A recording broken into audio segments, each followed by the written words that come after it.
Mohon perhatian, pimpinan DPRD beserta Gubernur Nusa Tenggara Timur tiba di ruang sidang utama.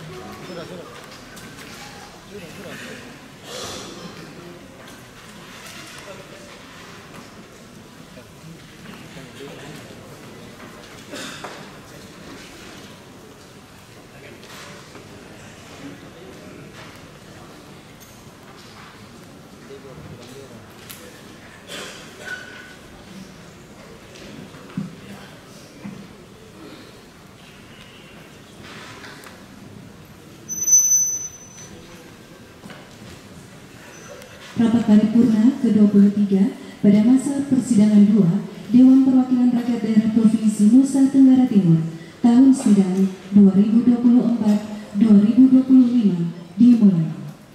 Rapat paripurna ini akan dipimpin oleh Ketua Dewan Perwakilan Rakyat Daerah Provinsi Nusa Tenggara Timur yang terhormat Ibu Insinyur Emilia Julia Nongeng. Selamat pagi. Shalom. Salve. Assalamualaikum warahmatullahi wabarakatuh. Om Swastiastu. Namo Buddhaya. Salam kebajikan dan sehat selalu untuk kita semua. Yang terhormat Gubernur Nusa Tenggara Timur, para wakil ketua, bapak-bapak wakil ketua dan beberapa anggota DPRD Provinsi Nusa Tenggara Timur, sekretaris daerah, para asisten, staf ahli dan para pimpinan perangkat daerah lingkup pemerintah Provinsi Nusa Tenggara Timur, insan pers dan media massa baik cetak maupun elektronik. Singkatnya, hadirin berkenan dewan yang terhormat. Sesuai laporan kehadiran, telah hadir 45 orang anggota dari jumlah keseluruhan 65 orang anggota di Provinsi Nusa Tenggara Timur. Dan dengan demikian maka rapat paripurna ke-21 pada masa persidangan 2 tahun sidang 2024-2025 Dewan Perwakilan Rakyat Daerah Provinsi Nusa Tenggara Timur saya nyatakan dibuka dengan resmi dan terbuka untuk umum.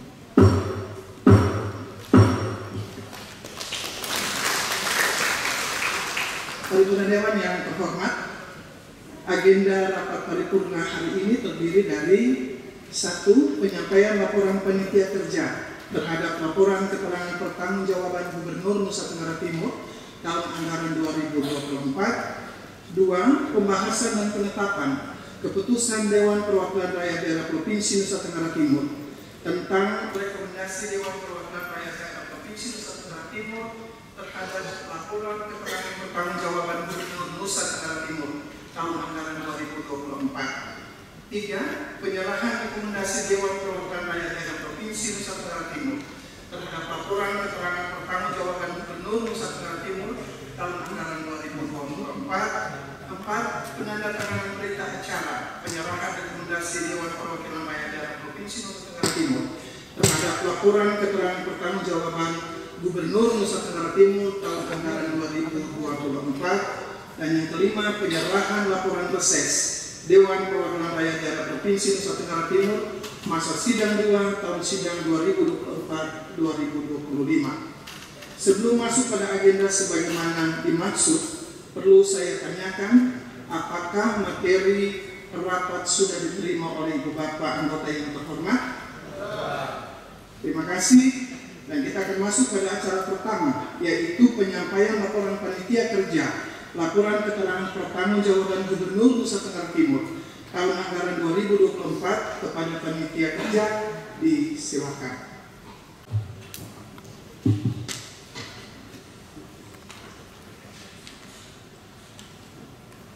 Laporan panitia kerja Dewan Perwakilan Rakyat Daerah Provinsi Nusa Tenggara Timur terhadap laporan keterangan pertanggungjawaban Gubernur Nusa Tenggara Timur tahun anggaran 2024.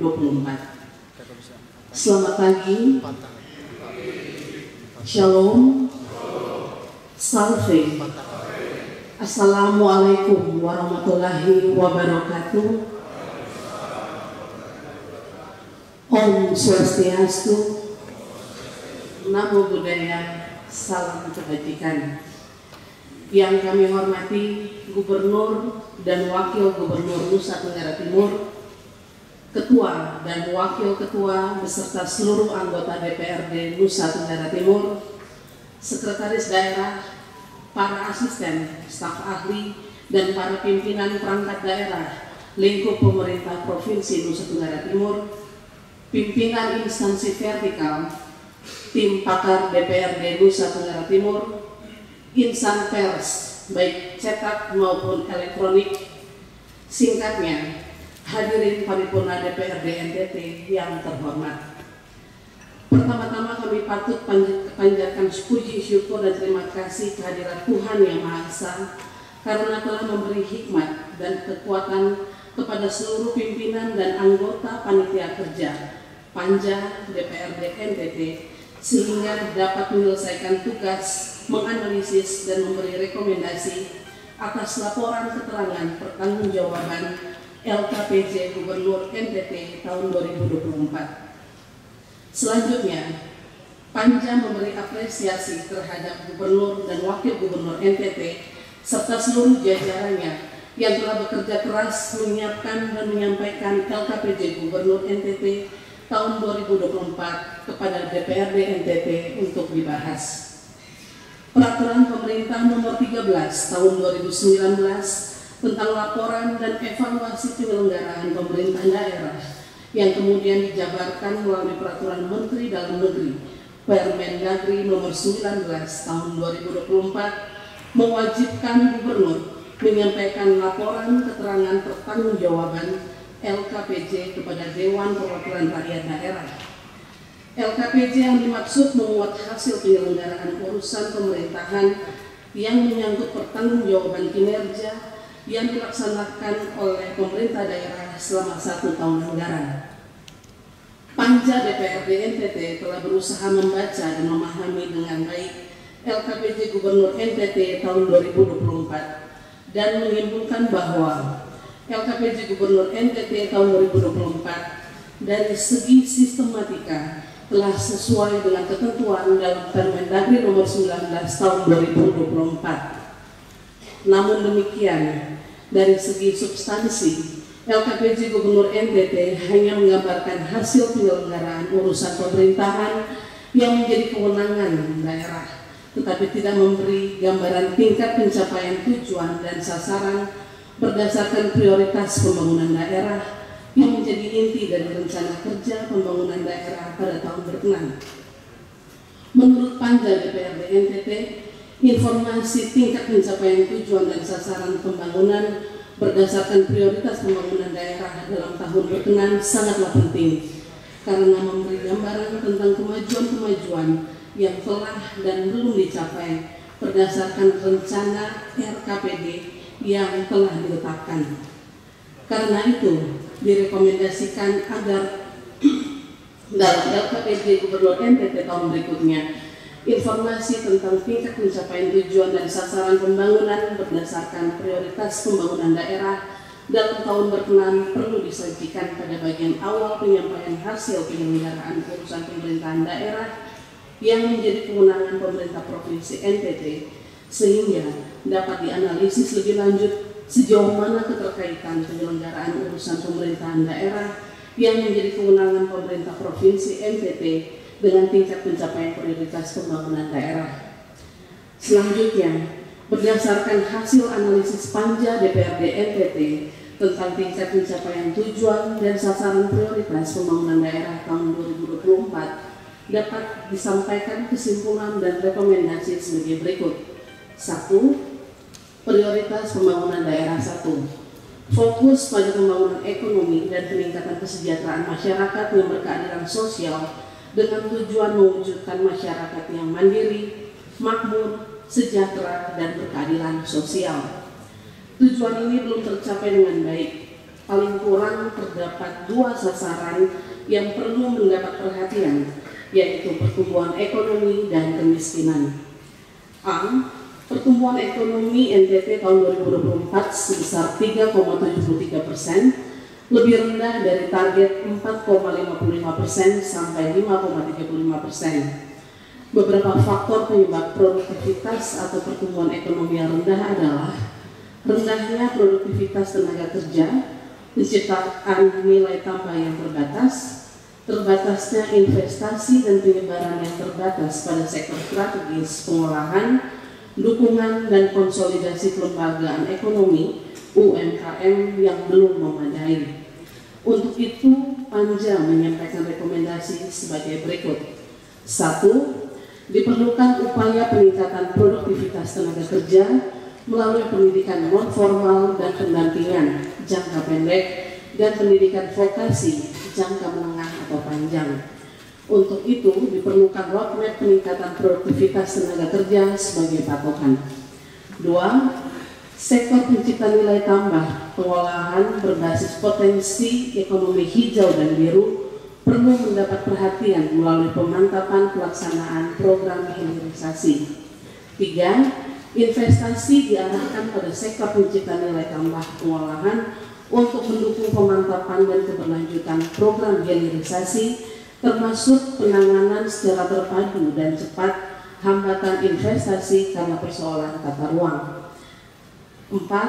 Penguatan UMKM untuk mendukung program hilirisasi melalui program UMKM naik kelas yang mencakup penguatan aspek produksi, pemasaran, pembiayaan, kelembagaan, dan SDM. B. Kemiskinan memiliki keterkaitan dengan kesempatan kerja, daya beli, dan ketimpangan distribusi pendapatan. Pengangguran terbuka rendah TPT 3,02%, tetapi pengangguran terselubung pekerja tanpa upah sangat tinggi 63,26%. Penduduk miskin adalah pekerja tanpa upah, mengakibatkan daya beli yang rendah. Karena itu, distribusi pendapatan yang merata, indeks Gini 0,316%, sesungguhnya terjadi dalam tingkat pendapatan yang rendah. Selain itu, distribusi pendapatan yang merata tidak berlaku pada kelompok orang miskin. Hal ini ditunjukkan melalui indeks keparahan kemiskinan IP1 dan indeks kedalaman kemiskinan IP2 yang tinggi. Data ini menunjukkan bahwa kondisi kemiskinan yang dihadapi adalah kemiskinan pendapatan yang akut. Karena itu, Panja merekomendasikan agar 1. Peningkatan pendapatan kelompok orang miskin, terutama kelompok orang miskin yang bekerja dengan status pekerja tanpa upah, hendaknya menjadi fokus penurunan angka kemiskinan.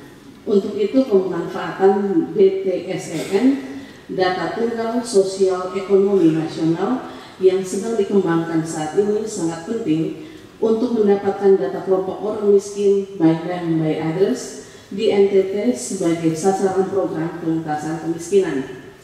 2. Mengingat ketimpangan pendapatan di kalangan orang miskin NTT sangat tinggi, maka penanganan terhadap mereka melalui program pengentasan kemiskinan haruslah berbeda antara kelompok orang miskin yang pendapatannya jauh dengan batas garis kemiskinan desil 1-4 dan kelompok orang miskin yang pendapatannya dekat dengan batas garis kemiskinan desil 5-10.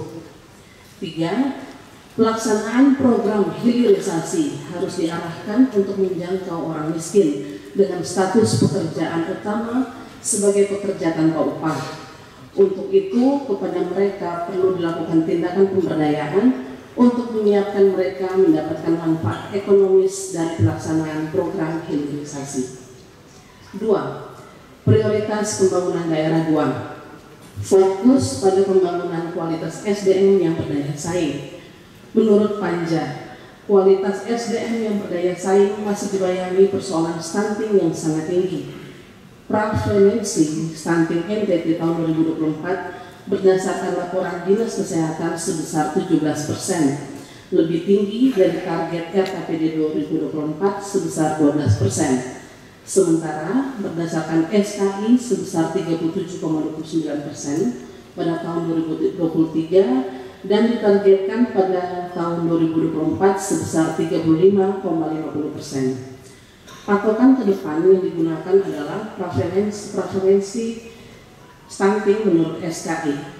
Untuk menurunkan prevalensi stunting, direkomendasikan agar percepatan penurunan prevalensi stunting hendaknya memperhatikan beberapa hal berikut. A.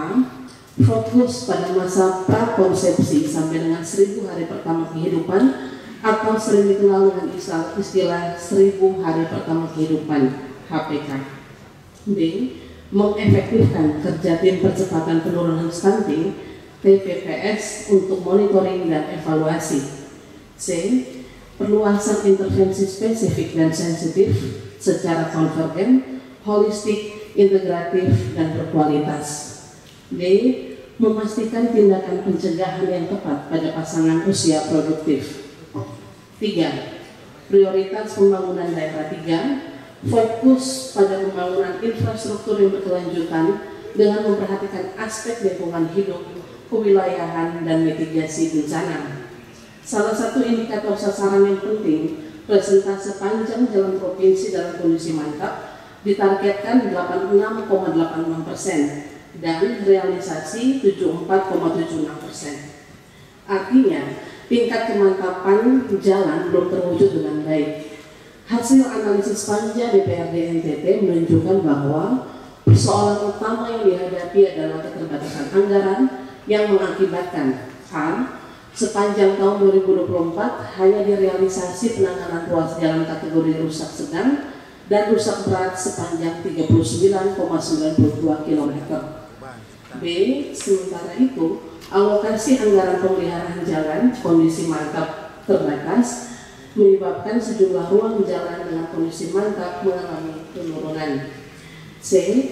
Anggaran yang terbatas juga mengakibatkan permukaan jalan dengan konstruksi kerikil (GO) yang belum diberi lapis permukaan akan menurun kondisinya.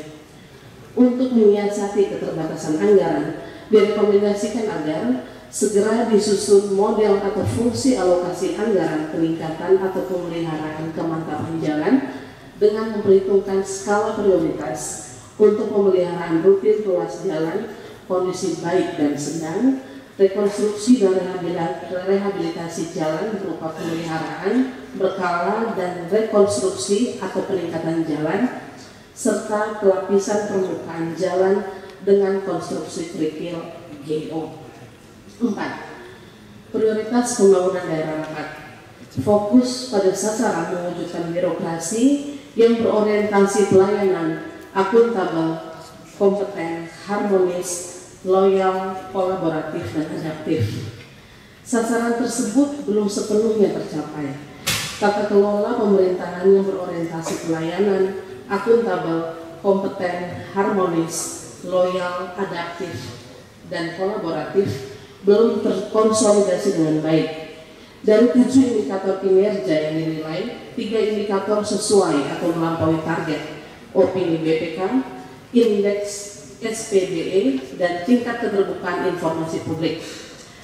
3 indikator tidak memiliki hasil, IRB, nilai akuntabilitas kerja, kinerja, dan indeks kepuasan masyarakat. Dan 1 indikator di bawah target, yaitu indeks demokrasi Indonesia. Karena itu direkomendasikan agar indeks reformasi birokrasi harus dihitung agar perkembangan birokrasi pemerintah dapat diarahkan sesuai kebutuhan tata kelola pemerintahan yang berorientasi pelayanan, akuntabel, kompeten, harmonis, loyal, adaptif, dan kolaboratif. Biro Organisasi sebagai penanggung jawab pemantapan reformasi birokrasi perlu membuat pemetaan capaian poin setiap area reformasi birokrasi dan permasalahannya, sehingga tindakan perbaikan setiap tahun dapat dilakukan secara tepat dan terukur. B. Setiap perangkat daerah wajib menyusun laporan akuntabilitas instansi pemerintah (LAKIP) setiap tahun. LAKIP berisi uraian tentang 1. Perencanaan kinerja, 2. Pengukuran kinerja, 3. Pelaporan kinerja, 4. Evaluasi internal, dan 5. Pencapaian sasaran atau kinerja organisasi perangkat daerah. Untuk itu, Inspektorat Daerah yang melakukan evaluasi terhadap SAKIP setiap perangkat daerah perlu membuat pemetaan capaian poin setiap unsur akuntabilitas kinerja dan permasalahannya, sehingga tindakan perbaikan setiap tahun dapat dilakukan secara tepat dan terukur. C. Setiap instansi pemerintah yang menyelenggarakan pelayanan publik wajib melakukan survei kepuasan masyarakat sebagai dasar penentuan indeks kepuasan masyarakat. Survei tersebut dapat dilakukan secara mandiri atau bekerja sama dengan pihak lain yang berkompeten. D. Capaian Indeks Demokrasi Indonesia tahun 2024 sebesar 77,39%, lebih rendah dari target 82,40 berdasarkan penilaian BPS NTT. ID NTT memiliki kelemahan poin rendah pada aspek kapasitas lembaga demokrasi 58,17 poin atau kategori buruk. Kapasitas lembaga demokrasi terdiri dari 8 indikator dan 2 indikator mendapat penilaian paling rendah, yaitu transparansi anggaran dan terbatasnya pendidikan politik pada kader yang diselenggarakan partai politik. Karena itu direkomendasikan agar pertama, pemerintah Provinsi NTT melalui perangkat daerah terkait bertanggung jawab memperbaiki transparansi anggaran melalui penyediaan dokumen anggaran pada website Pemprov NTT sehingga dapat diakses oleh masyarakat. Yang kedua, pengurus partai politik bertanggung jawab meningkatkan penyelenggaraan pendidikan politik bagi kader partai. Hadirin paripurna Dewan yang terhormat, berkaitan dengan kebijakan umum pengelolaan anggaran, uraian disajikan dalam 2 bab. Bab pertama menguraikan realisasi pendapatan, belanja, dan pembiayaan daerah. Sedangkan pada bab kedua menguraikan perubahan anggaran. 2 substansi laporan keuangan yang disajikan dalam 2 bab berpisah menjadikan keutuhan laporan keuangan agak terganggu. Namun demikian, hal yang lebih penting lagi adalah penyajian laporan keuangan tersebut tidak didahului dengan analisis terhadap rasio-rasio keuangan daerah seperti kapasitas fiskal, ruang fiskal, keseimbangan primer APBD, dan tax rasio. Hal ini mengakibatkan LKPJ Gubernur NTT belum memberi gambaran apa sesungguhnya yang menjadi permasalahan pengelolaan anggaran di NTT dan bagaimana cara mengatasinya. Betapapun demikian, DPRD NTT sebagai mitra Provinsi NTT melalui Panja DPRD NTT untuk LKPJ Gubernur NTT tahun 2024 telah menghitung rasio-rasio keuangan sebagaimana dimaksud. Pertama, kapasitas fiskal 2.109.553.877.112 rupiah atau 43,67% total pendapatan daerah dengan rasio kapasitas fiskal sebesar 1,24 dengan kategori rendah. Kedua, tax rasio sebesar 0,89 sangat rendah. Ketiga, ruang fiskal 1.054.13.991.792 rupiah atau 21,78% dari total pendapatan daerah. Keempat, keseimbangan primer APBD 60.977.209.823 rupiah positif tetapi cenderung menurun pada ambang batas bawah. Berdasarkan hasil analisis rasio keuangan tersebut dapat disimpulkan bahwa pada saat ini pemerintah Provinsi NTT menghadapi persoalan pendapatan yang bersifat struktural karena ketergantungan yang tinggi terhadap dana transfer dan PAD yang sangat tergantung pada pajak daerah PKB, tetapi presentasenya sulit ditingkatkan setiap tahun. Dana transfer bersifat given, sangat ditentukan pemerintah pusat. Dengan demikian, peluang peningkatan pendapatan daerah hanya melalui peningkatan PAD. Karena itu direkomendasikan beberapa hal penting sebagai berikut. Pertama, diperlukan upaya terukur dan berkelanjutan untuk meningkatkan cakupan wajib PKB. Penerapan amnesti pajak wajib PKB dapat dilakukan secara terbatas dan diikuti dengan sistem pencatatan atau pendataan yang baik, sehingga berdampak pada peningkatan jumlah wajib PKB yang membayar PKB pada tahun berikutnya. Kedua, pemantapan kerjasama kelembagaan pendataan dan pemungutan antara pemerintah provinsi dan pemerintah kabupaten kota perlu dilakukan untuk menambah basis pajak, memperluas jangkauan terhadap wajib PKB dan BPN KBK. Ketiga, perbaikan kinerja pemungutan PKB perlu dipikirkan secara sungguh-sungguh, antara lain melalui pemantapan sistem pembayaran online, peningkatan kinerja tenaga pemungutan lapangan dengan menerapkan sistem insentif yang tepat dan kelengkapan sarana prasarana operasional. Selain pajak daerah, penerimaan retribusi daerah masih sangat minim dan tampaknya tidak mengalami perubahan setiap tahun. Menurut hasil analisis kami, terhadap persoalan tata kelola yang perlu diperbaiki.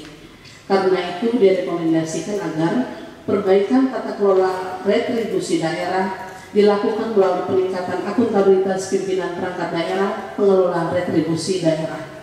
Setiap pimpinan perangkat daerah wajib menandatangani kontrak kinerja penerimaan retribusi daerah setiap tahun dan berdasarkan capaian kinerjanya, gubernur dapat menerapkan reward and punishment. Sumber PAD lainnya yang perlu mendapat perhatian adalah PAD yang berasal dari pengelolaan dan pemanfaatan aset daerah yang dipisahkan dan aset daerah yang tidak dipisahkan. Aset daerah yang dipisahkan tersebut dikelola melalui 4 BUMD, yaitu PT Bank NTT, PT Jamkrida NTT, PT Flobamor, dan PT KI Bolok. Rekomendasi pokok terhadap keempat BUMD tersebut adalah sebagai berikut. Pertama, penerimaan dividen dari Bank NTT cenderung menurun, disebabkan secara internal Bank NTT melakukan pemotongan laba untuk pembentukan dana cadangan kerugian aset. Akibatnya, setoran dividen menjadi berkurang. Untuk itu direkomendasikan agar faktor-faktor pembentuk kerugian aset perlu dikendalikan dengan cermat untuk meminimalisir pembentukan dana cadangan yang diambil dari dana perusahaan, dari laba perusahaan. Selain itu, mengingat sektor pertanian merupakan penyumbang terbesar terhadap ekonomi NTT, tetapi pada sisi lain para petani, peternak, nelayan terus terjebak dalam spiral kredit non-bank yang memberatkan. Maka direkomendasikan agar Bank NTT perlu memberi perhatian pada peningkatan kredit di sektor pertanian. Dengan sistem penjaminan kredit yang sudah berjalan baik, Bank NTT tidak perlu khawatir menambah porsi kredit untuk sektor pertanian. Kedua, berkaitan dengan PT Jamkrida NTT, kerjasama penjaminan kredit dengan Bank NTT perlu ditingkatkan, minimal 50% dari total penyaluran kredit Bank NTT. Ketiga, berkaitan dengan PT Flobamor, Panja menyadari betapa rumitnya persoalan yang dihadapi. Karena itu, Panja merekomendasikan penyelesaian tuntas terhadap persoalan PT Flobamor melalui pembentukan pansus PT Flobamor sehingga dapat dilakukan due diligence atau pemeriksaan tuntas untuk menghasilkan pemecahan masalah menyeluruh. Keempat, berkaitan dengan PT KIB Bolok. Dalam 5 tahun terakhir terus mengalami kerugian yang mengakibatkan modal hampir tergerus habis. Tetapi dari hasil analisis Panja, PT KIB Bolok masih memiliki prospek usaha yang baik. Karena itu direkomendasikan agar PT KIB Bolok mendiversikan usaha untuk penyediaan pergudangan dan area penampungan peti kemas. Sumber PAD terakhir yang perlu mendapat perhatian khusus adalah yang berasal dari pengelolaan aset daerah yang tidak dipisahkan. Pola pengelolaan aset yang bersifat konservatif saat ini perlu dimodifikasi atau dikembangkan. Panja memahami bahwa sampai sejauh ini pemerintah provinsi NTT belum memiliki model alternatif pemanfaatan aset daerah. Karena itu direkomendasikan agar Pemprov NTT segera mencari model alternatif pemanfaatan aset selain sewa yaitu kerjasama pemanfaatan dengan pihak swasta. Hadirin paripurna Dewan yang terhormat, berkaitan dengan belanja daerah, terdapat dua masalah yang perlu mendapat perhatian berdasarkan PP nomor 1 tahun 2024 tentang harmonisasi kebijakan fiskal nasional. Pertama, pada pasal 8 ayat 2 butir B ditegaskan bahwa belanja pegawai di luar tunjangan guru yang dialokasikan melalui PKD paling tinggi 30% dari total belanja daerah. Hasil analisis panjang, belanja pegawai tahun 2024 sebesar 36% dari total belanja. Karena itu, direkomendasikan agar penurunan persentase belanja pegawai tidak dilakukan melalui pengurangan belanja pegawai, tetapi dilakukan melalui peningkatan pendapatan daerah. Semakin meningkat pendapatan daerah, secara relatif persentase belanja pegawai akan menurun mendekati 30%. Kedua, pada pasal 8 ayat 2 butir C ditegaskan bahwa belanja infrastruktur pelayanan publik paling rendah 40% dari total belanja daerah di luar belanja bagi hasil dan atau transfer kepada daerah dan atau desa. Untuk itu, direkomendasikan kepada pemerintah Provinsi NTT untuk menyusun bagan akun standar dan atau melakukan penandaan wajib belanja wajib dalam APBD untuk memastikan bahwa alokasi belanja sebesar 40% untuk BIPP tersebut telah terpenuhi. Berkaitan dengan pembiayaan daerah, hasil analisis panjang menunjukkan bahwa pada tahun 2024 terdapat pembiayaan neto sebesar 162,92 miliar rupiah dan ditambah surplus anggaran sebesar 118,23 miliar, menghasilkan sisa lebih pembiayaan daerah tahun 2024 sebesar 281,16 miliar rupiah. Untuk itu, Panja merekomendasikan agar sisa lebih pembiayaan daerah tahun 2024 tersebut disetor kembali sebagai penerimaan pembiayaan daerah untuk pos pembentukan dana cadangan untuk menggantikan dana cadangan yang dicairkan tahun 2024. Hal terakhir berkaitan dengan kebijakan umum pengelolaan anggaran adalah masalah disiplin anggaran. Hasil analisis panjang menunjukkan bahwa APBD tahun 2024 ditetapkan dengan kondisi defisit anggaran sebesar 162,606 miliar. Defisit tersebut akan ditutup oleh pembiayaan neto. Setelah direalisasi, terjadi surplus anggaran 118,237 miliar. Surplus anggaran menunjukkan bahwa terdapat sejumlah program yang tidak dilaksanakan. Terdapat dua permasalahan, yaitu kebijakan anggaran yang tidak konsisten dan kemampuan pemerintah untuk mengeksekusi program kurang memadai. Karena itu, Panja merekomendasikan agar pertama, prinsip disiplin anggaran perlu diperhatikan agar kebijakan anggaran dapat diterapkan secara konsisten. Pengabaian terhadap disiplin anggaran berdampak negatif terhadap pencapaian sasaran pembangunan. Kedua, kemampuan pimpinan perangkat daerah dalam mengeksekusi program perlu ditingkatkan karena program yang tidak dilaksanakan berdampak pada berkurangnya pelayanan pemerintah kepada masyarakat. Hadirin paripurna Dewan yang terhormat, berkaitan dengan kinerja anggaran dan program perangkat daerah, berdasarkan hasil perhitungan indeks kinerja, dari 36 perangkat daerah yang dinilai, 16 perangkat daerah memiliki peringkat sangat tinggi, 18 perangkat daerah berperingkat tinggi, dan hanya 2 perangkat daerah berperingkat sedang. Kepada perangkat daerah dengan kategori kinerja sedang, direkomendasikan untuk melakukan perbaikan kinerja terutama melalui penguatan fungsi quality control dari pimpinan perangkat daerah.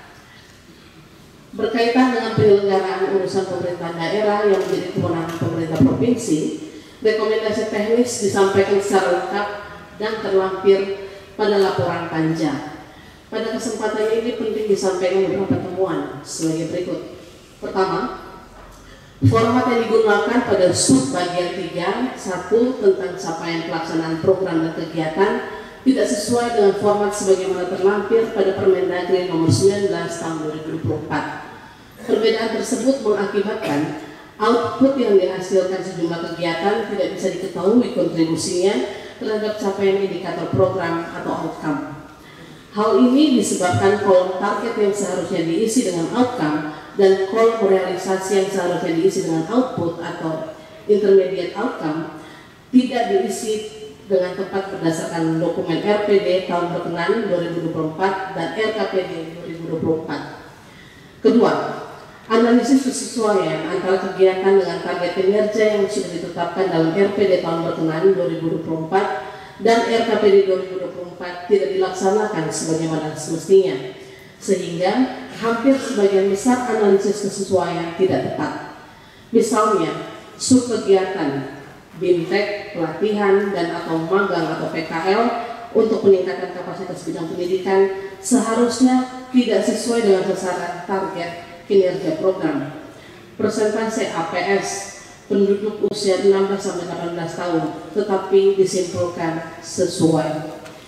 Ketiga, kebijakan strategis yang ditetapkan seharusnya diisi dengan peraturan kepala daerah atau keputusan dan tindakan kepala daerah untuk menyelesaikan masalah masyarakat yang strategis dalam 1 tahun, tetapi pada kolom tersebut diisi dengan undang-undang, PP, dan instruksi Presiden. Berdasarkan temuan di atas, direkomendasikan agar 1. Penggunaan format untuk capaian pelaksanaan program dan kegiatan harus sesuai dengan format sebagaimana terlampir pada Permendagri nomor 19 tahun 2024. 2. Dalam kaitannya dengan ketepatan pengisian setiap kolom dan baris pada format sebagaimana dimaksud, seharusnya dilakukan pendalaman pada semua perangkat daerah sehingga terdapat pemahaman cara pengisian yang sama. 3. Untuk menjamin koordinasi dan sinkronisasi dalam penyusunan LKPD Gubernur di waktu mendatang, sesuai amanat Permendagri 19 tahun 2024, perlu dibentuk tim penyusun LKPD Gubernur yang terdiri dari Inspektorat Daerah, Badan Perencanaan Pembangunan Daerah, Biro yang menangani administrasi pemerintahan pada Sekretariat Daerah Provinsi, dan Biro yang menangani kelembagaan dan tata laksana pada Sekretariat Daerah Provinsi.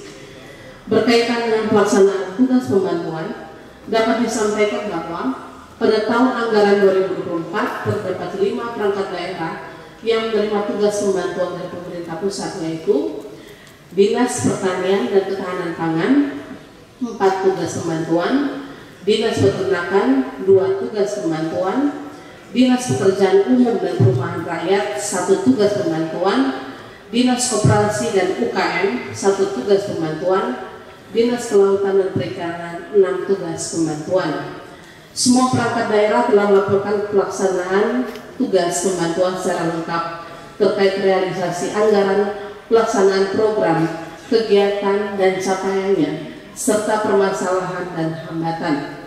Menurut Panja DPRD NTT, pelaksanaan tugas pembantuan yang diterima dari pemerintah pusat sejatinya harus diarahkan bukan saja untuk mendukung program pemerintah pusat di daerah, tetapi harus memberi manfaat bagi pemerintah daerah dan masyarakat.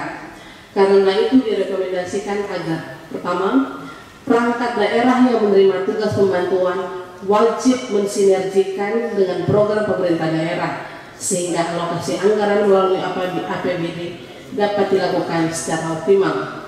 Kedua, pada tahapan perencanaan program dan anggaran, perangkat daerah yang akan menerima tugas pembantuan perlu mengantisipasinya sehingga dapat diselaraskan dengan penyusunan APBD. Hal terakhir yang perlu mendapat perhatian kita semua adalah tindak lanjut pelaksanaan rekomendasi DPRD tahun sebelumnya. Hasil analisis Panja DPRD menunjukkan bahwa 1. Semua perangkat daerah melaporkan tindak lanjut terhadap rekomendasi DPRD tahun sebelumnya, tetapi dibuat secara terpisah dan tidak disandingkan dengan rekomendasi DPRD terhadap program yang dilaksanakan tahun sebelumnya, sehingga ketepatan tindak lanjut tidak bisa diketahui. 2. Rekomendasi DPRD terhadap kesesuaian indikator kinerja program pada LKPJ dan dokumen perencanaan RKPD, dan RPJMD atau RPD umumnya dilaporkan telah ditindaklanjuti. Tetapi di dalam LKPJ Gubernur masih terdapat perangkat daerah menggunakan indikator kinerja program yang berbeda dengan RKPD atau RPD. Demikian juga rekomendasi DPRD terkait konsistensi output kegiatan atau subkegiatan dengan indikator kinerja program outcome dilaporkan telah dilaksanakan. Tetapi di dalam LKPJ Gubernur masih ditemukan inkonsistensi output kegiatan atau subkegiatan dengan indikator kinerja program atau outcome. Pada akhirnya, menurut hasil analisis panja DPRD NTT, penyampaian laporan ke setiap perangkat daerah terkait tindak lanjut terhadap rekomendasi DPRD tahun sebelumnya, jika diletakkan dalam dua titik ekstrim, yaitu sebagai formalitas dan refleksi tanggung jawab, maka secara jujur panja DPRD NTT menyimpulkan bahwa penyampaian laporan tindak lanjut atas rekomendasi DPRD tahun sebelum lebih mendekati titik ekstrim formalitas belaka. Karena itu, panja DPRD NTT merekomendasikan agar pemerintah provinsi sepatutnya perlu memberi perhatian serius terhadap rekomendasi DPRD terhadap LKPJ Gubernur tahun berkenan. Untuk itu, penggunaan format harus sesuai ketentuan dan diperlukan pendalaman oleh seluruh perangkat daerah sehingga laporan tindak lanjut yang disampaikan bersifat substantif. Hadirin paripurna Dewan yang terhormat, demikianlah hasil analisis panja DPRD NTT terhadap laporan keterangan pertanggungjawaban Gubernur NTT tahun anggaran 2024, dan hasil selengkapnya kami serahkan kepada DPRD NTT untuk diproses lebih lanjut sesuai ketentuan yang berlaku. Kita berharap bahwa catatan dan rekomendasi yang disampaikan akan menjadikan usaha pemerintah Provinsi NTT dalam melaksanakan pembangunan daerah lebih optimal. Betapapun masih terdapat sejumlah permasalahan, hal tersebut tidak mengurangi penghargaan dan respek kami bahwa Gubernur dan Wakil Gubernur NTT dan seluruh jajarannya telah memperlihatkan semangat dan kerja keras dalam melaksanakan pembangunan dan melaporkan hasilnya dalam situasi nasional dan global yang tidak sepenuhnya kondusif. Sekian dan terima kasih. Tuhan memberkati kita sekalian. Shalom, salve, wassalamualaikum warahmatullahi wabarakatuh. Om Santi Santi Santi Om. Namo Buddhaya, salam kebajikan, salam sehat, dan selamat siang.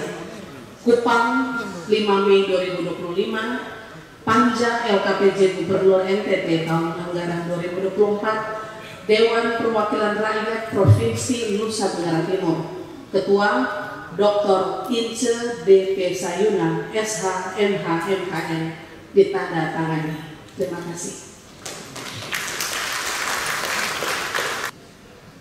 Terima kasih kepada panitia kerja yang telah menyampaikan laporannya.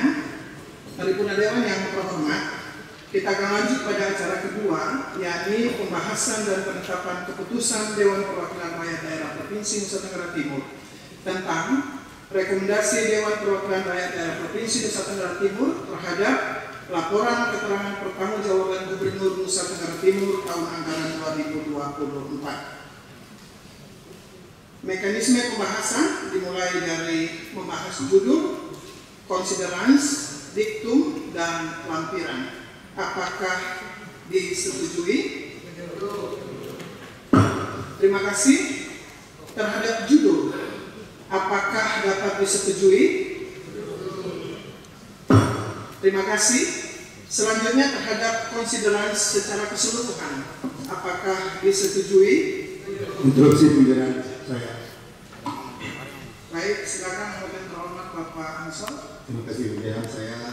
Pada diktum ini ya, itu ada beberapa undang-undang yang dijadikan dasar dalam kita membahas KPJ. Tapi ada salah satu undang-undang yang penting itu adalah 3 tentang pemerintah daerah tidak dicantumkan. Yang kedua adalah peraturan pemerintah nomor 3 tahun 2007 tentang LKPJ itu sendiri. sangat saya coba. Terima kasih. Ya. Baik, terima kasih anggota yang terhormat Bapak Ansor. Nanti akan dilakukan penyesuaian sehingga untuk diktum secara keseluruhan apakah dapat disetujui? Terima kasih. Selanjutnya terhadap lampiran apakah disetujui? Terima kasih. Secara keseluruhan dari rancangan keputusan ini apakah dapat disetujui? Terima kasih. Dengan demikian maka keputusan ini ditetapkan dan diberi nomor #03 garis miring DPRD garis datar NTT garis miring 5 Romawi garis miring 2025 tanggal 5 Mei 2025. Paripurna Dewan yang terhormat, kita akan lanjut lagi pada acara berikut, yaitu penyerahan rekomendasi Dewan Perwakilan Rakyat dari Provinsi Nusa Tenggara Timur kepada pemerintah Nusa Tenggara Timur yang akan dipandu oleh pembawa acara. Persiapan penyerahan. Hadirin dimohon berdiri.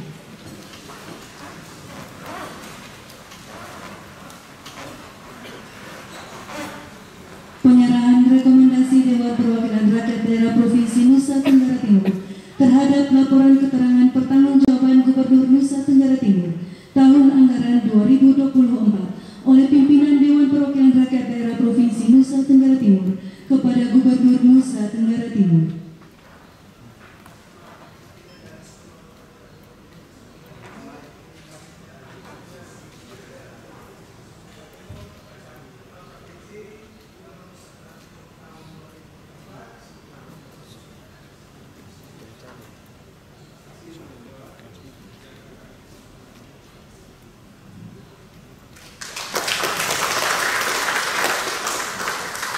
Selanjutnya penandatanganan berita acara penyerahan rekomendasi Dewan Perwakilan Rakyat Daerah Provinsi Nusa Tenggara Timur terhadap laporan keterangan pertanggungjawaban Gubernur Nusa Tenggara Timur tahun anggaran 2024. Kesempatan pertama diberikan kepada Gubernur Nusa Tenggara Timur. Kemudian dilanjutkan berturut-turut oleh Ketua dan para Wakil Ketua Dewan Perwakilan Rakyat Daerah Provinsi Nusa Tenggara Timur.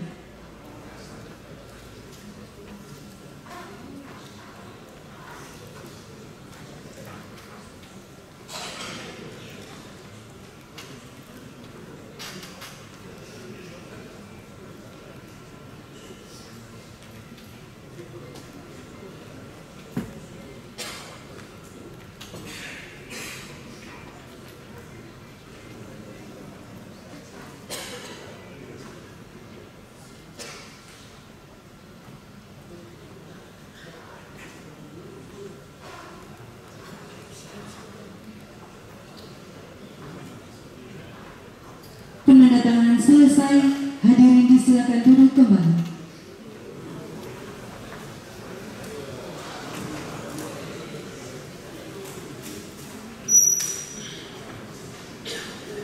Paripurna Dewan yang terhormat, kita akan masuk pada acara berikut, yaitu penyerahan laporan reses pada masa persidangan kedua tahun sidang 2024-2025 Dewan Perwakilan Rakyat Daerah Provinsi Nusa Tenggara Timur yang akan dipandu oleh pembawa acara. Persiapan penyerahan. Hadirin dimohon berdiri. Penyerahan laporan reses masa persidangan 2 tahun sidang 2024-2025 oleh pimpinan Dewan Perwakilan Rakyat Daerah Provinsi Nusa Tenggara Timur kepada Gubernur Nusa Tenggara Timur.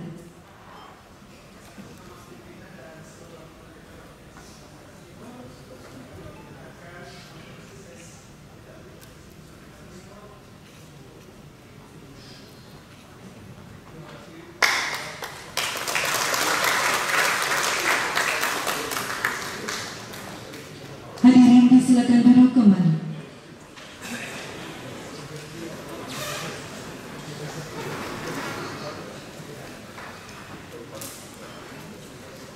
Terima kasih kepada Gubernur Nusa Tenggara Timur yang telah menerima laporan reses Dewan Perwakilan Rakyat Daerah Provinsi Nusa Tenggara Timur, dan paripurna dewan yang terhormat, secara keseluruhan acara telah selesai.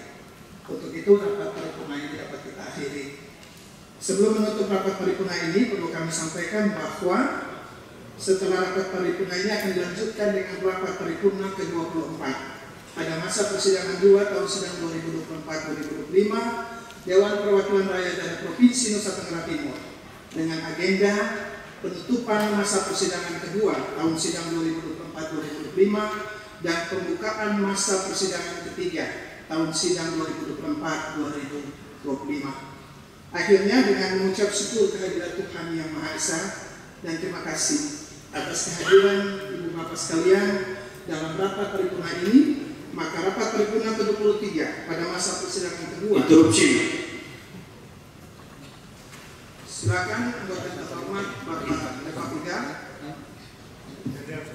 Terima kasih yang saya hormati Bapak Gubernur, pimpinan dan wakil ketua DPR dan seluruh anggota DPR yang saya hormati.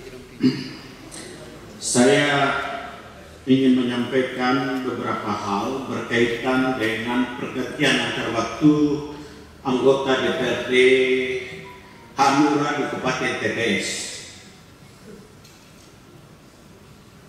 Persoalannya yang pertama, pergantian antar waktu di Kabupaten TPS itu karena meninggal dunia almarhum Bapak Sarisma Yufeto, dan berdasarkan aturan yang ada di KPU tentunya penggantinya adalah orang nomor urut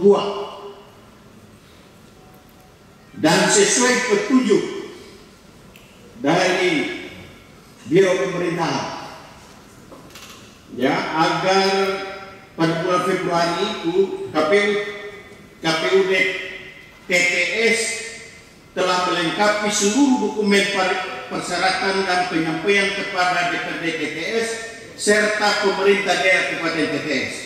Selanjutnya, Pemda TPS mengajukan dokumen tersebut kepada Gubernur NTT untuk diterbitkan SK peresmian anggota DPRD TPS atas nama Dr. Martin Tualaka SH MSI. Namun sesuai arahan Bapak Gubernur melalui Biro Tatapen Sekda Provinsi Nusa Tenggara Timur, KPUD TPS diminta konsultasi dengan KPUD Provinsi guna memperoleh rujukan hukum yang tepat berkaitan nomenklatur yang digunakan. Oleh karena itu, berdasarkan petunjuk tersebut, KPUD Kabupaten TPS bersama KPUD Provinsi melakukan konsultasi ke KPU RI. Hasil konsultasi dari KPU RI memberikan arahan agar nomenklatur yang digunakan adalah penetapan calon pengganti calon anggota DPRD terpilih 2024. Selanjutnya, KPUD Kabupaten TPS menetapkan Dr. Martin Tualaka SHM MSI sebagai calon pengganti calon terpilih anggota DPRD Kabupaten TPS menggantikan almarhum Sarisman Yufeto dan mengajukan permohonan SK-nya kepada Bapak Gubernur. Namun sudah beberapa bulan ini belum ada juga titik terang terhadap persoalan peresmian anggota DPR tersebut. Padahal KPUD telah menyatakan seluruh persyaratannya sudah lengkap. Kalau Biro Tatapen dalam hal ini Bapak Doris Lihu mempersoalkan lagi, mau ingin konsultasi lagi ke Kementerian Dalam Negeri, ini memperpanjang persoalan. Padahal KPUD telah nyatakan lengkap dan 2 kali penetapan, bahkan SK 2004 itu sudah keluar.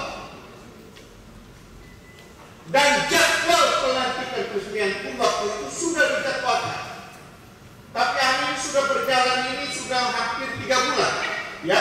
Dari yang terakhir 20 Maret, ya, penetapan KPUD, dan sampai sekarang belum juga ada titik terangnya. Kesalahannya di mana? Mohon diberikan petunjuk yang jelas. Karena apa? Kalau dari Ketua Umum Pak Dr. Lukman Sabta telah menetapkan itu, dan kami tidak mau menetapkan nomor urut ketiga itu, nanti kami dipersalahkan. Sesuai nomor urut 2 perolehan terbanyak kedua. Saya minta Bapak dari Biro KTP dipelajari baik-baik. Ini prosesnya ini supaya bisa lebih lancar. Ketika KPUD sudah menyatakan lengkap, apalagi yang kita persoalkan? Apalagi yang kita mau persoalkan?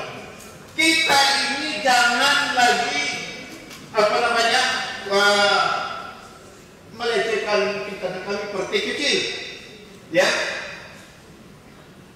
Ketidakadilan ini perlu kita tegakkan.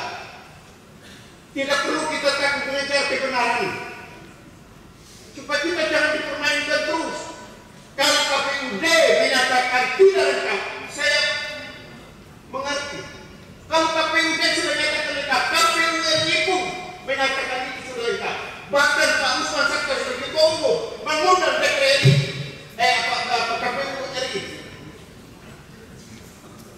Saya bingung juga. Ini sudah terlalu lama. Terima kasih, saya mohon dukungan dari fraksi-fraksi kalau ini benar. Kalau tidak benar yang saya sampaikan, tidak perlu didukung. Terima kasih Pak Gubernur. Baik, terima kasih anggota terhormat Bapak Rafika. Pak Gubernur juga sudah mendengar, ya, bagaimana ketegasan dari Ketua DPD fraksi DPD Partai Hanura, dan nanti akan kita lanjuti sesuai yang sudah disampaikan. Terima kasih Bapak Raffi, dan kita lanjutkan. Mohon izin bicara. Oh, ada lagi ya Bapak, ya. Mudah-mudahan tidak terlalu panjang lagi ya Bapak, ya. Silakan anggota terhormat Bapak Pendeta Yunus Nexus. Terima kasih untuk kesempatan ini, Ibu Ketua, Bapak-Bapak Wakil Ketua, Bapak Gubernur, Bapak Ibu anggota DPR Provinsi yang saya hormati dan kasihi, Bapak Sekda bersama jajaran yang saya hormati. Pertama-tama saya ingin menyampaikan beberapa hal kesempatan ini.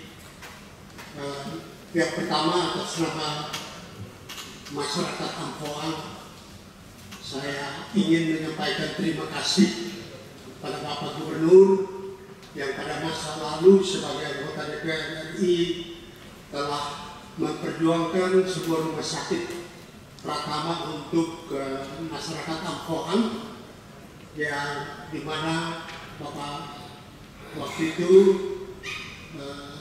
sendiri melaksanakan penetapan batu pertama dan juga melaksanakan peresmian pada tanggal 30 Januari 2025 dengan perjalanan yang cukup sulit. 18 kilo harus ditempuh dengan waktu paling cepat 4 jam perjalanan 18 kilo. Karena itu dari kesempatan ini sekali lagi kami ingin menyampaikan terima kasih. Yang kedua, sebagaimana diketahui pada tanggal 6 Februari 2025 salah satu jembatan penghubung sudah putus, yaitu jembatan terbangun, sehingga Amphoan secara keseluruhan terpencil. Akses keluar itu tidak ada lagi. Bahkan pada bulan Februari dan Maret, masyarakat Amphoan untuk dari Amphoan atau dari Kupang ke Amphoan itu mereka harus menempuh jalan melalui 2 kabupaten, Kabupaten TTS dan Kabupaten TTU, baru kembali ke Kabupaten Kupang di Amphoan. Betapa sulitnya keadaan yang mereka hadapi. Dan sekarang untuk perjalanan mereka ke Kupang, bagian jalan Pantai Utara, itu mereka harus menggunakan ojek itu dengan 3 kali penyeberangan. Setiap kali penyeberangan itu memang jaraknya hanya 1 kilo, tetapi masyarakat harus membayar 10.000 setiap kali penyeberangan. Karena keadaan sudah agak baik, hujan sudah kurang, maka kami mohon kalau boleh pemerintah provinsi itu melaksanakan atau melakukan pekerjaan untuk pembukaan jalan alternatif untuk 3 jembatan yang putus. Karena sekarang masyarakat masih susah untuk menyeberang. Nah, karena itu kami mohon kalau bisa Bapak Gubernur membantu untuk pembukaan jalan alternatif sehingga sedikit memudahkan masyarakat yang hendak ke Kupang atau kembali ke Amphoe. Saya kira itu beberapa hal yang saya sampaikan dan terima kasih untuk kesempatan ini. Saya mau bicara. Terima kasih untuk Bapak Pendeta Yunus Nesunis. Kita lanjut lagi. Ya, bisa bicara. Mohon bicara. Silakan. Baik Ibu pimpinan yang terhormat, saya mohon ini langsung saja. Sebenarnya saya bicara itu nanti setelah tutup dan bukan masa sidang. Tapi karena teman-teman langsung bicara, supaya sebentar jangan bicara lagi. Saya perlu menyampaikan ada 3 hari yang lalu dan tadi malam aspirasi dari guru-guru kontrak bahwa mereka dipindahkan, itu guru kontrak SMA, SMK dan SLB, dipindahkan dari satu sekolah ke sekolah lain. Pertanyaan saya, apakah regulasi seorang guru kontrak provinsi atau KP3K itu boleh dipindahkan?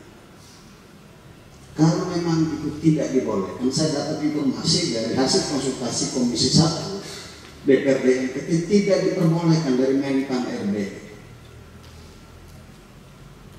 Tapi dari Dinas Pendidikan dan Kebudayaan itu bisa mengusulkan untuk memindahkan guru. Mereka tadi malam ada yang satu lagi dari Momere, ada hampir 39. Kalau memang itu regulasi tidak membolehkan, batalkan SK. Itu permintaan saya. Itu saja. Terima kasih saya bilang. Baik, terima kasih anggota yang terhormat Bapak Ayowelo. Interupsi bintang.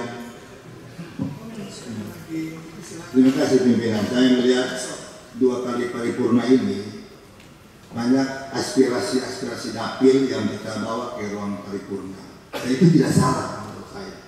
Hanya di dalam tata tertib dan mekanisme persidangan kita, sebetulnya saya mengusulkan kita membuat rapat konsultasi atau rapat kerja dengan gubernur khusus, agar semua itu yang lintas komisi bisa disampaikan di tempat itu dan didudukan di paripurna yang nanti Pak Gubernur atau pemerintah tidak langsung menjawab, atau teman-teman bisa membawa dalam pandangan fraksi-fraksi dan akan dijawab pemerintah secara komprehensif di dalam. Karena saya semua di sini tidak aspirasi pasti dari dapil. Tapi karena mekanisme ada paripurna, maka kita semua menahan diri. Itu pikiran dari saya untuk ke depan. Terima kasih pimpinan. Baik, terima kasih anggota terhormat. Saya mohon bicara dulu, pimpinan. Saya mohon bicara. Saya pikir tidak, saya mohon bicara dulu. Ini penting. Boleh. Silakan anggota terhormat Pak Leo. Baik, saya beritahu begini Pak Ansor, tidak boleh membatasi orang bicara dalam forum paripurna. Karena itu hak, entah dia bicara dapat. Saya bicara tadi itu konsep keseluruhan NTT, bukan Sika saja. Tadi malam Sika berkontak. Beberapa kali ada yang kejadian di Kota Kupang di mana-mana. Ini kebijakan ini harus betul-betul konsen terhadap kepentingan sesuai dengan regulasi peraturan perundang-undangan berlaku. Soal pandangan fraksi, soal kemudian ini soal kejadian yang baru terjadi dan baru mendapat aspirasi. Itu saja. Terima kasih. Baik, terima kasih Pak Leo. Kita cukupkan ya Bapak Ibu supaya kita tidak berbalas pantun di paripurna ini. Dan beberapa catatan yang sudah disampaikan nanti sudah dicatat oleh Pak Gubernur dan nanti akan ditindaklanjuti di dalam rapat-rapat DPRD selanjutnya. Masih ada lagi Pak Kasih? Ya. Ya, saya berharap sekali lagi kita juga tidak kalau semua mau menyampaikan pendapat tentang dapil dan yang lain-lain, tentu kita tidak mungkin bisa menyelesaikan paripurna ini. Mudah-mudahan ini solusi yang disampaikan oleh Pak Kasim. Silakan Pak Kasim. Terima kasih Ibu Ketua yang bijaksana memberikan saya waktu yang terakhir. Ya. Ini karena kerannya sudah dibuka, makanya semua mau bicarain di situ. Jadi Ibu Ketua, wakil-wakil, Pak Gubernur yang saya hormati, sebetulnya banyak hal perlu disampaikan, tetapi banyak hal itu juga sudah kita tuangkan di dalam hasil reses itu. Saya cuma meminta Ibu Ketua, Bapak Gubernur, ini mohon ditindaklanjuti ini. Kan setiap kali kita reses, ya, setiap kali kita reses, hasil reses selalu disampaikan dalam rapat paripurna, dan itu diserahkan oleh Ibu Ketua sebagai pimpinan kepada Gubernur, gitu. Kita mohon itu ditindaklanjuti. Saya kira mekanisme penyampaian aspirasi dan penyusunan perencanaan itu kan ada yang teknokratis birokratis melalui pemerintah, kemudian juga yang politis melalui DPR. Sebetulnya dua ini tidak bertentangan, sama semua, hanya pintu berbeda dan itu bermuara kepada masyarakat semua. Karena itu Bapak Gubernur, ya mudah-mudahan dengan keuangan yang ada, dengan kemampuan keuangan kita yang ada, ini mohon ditindaklanjuti begitu. Terima kasih Bapak Gubernur dan Ibu Ketua yang saya hormati. Terima kasih anggota terhormat Bapak Kasimirus, dan Pak Kasim menutup ya untuk pemerintah memberikan perhatian serius terhadap hasil reses yang sudah kami serahkan kepada pemerintah.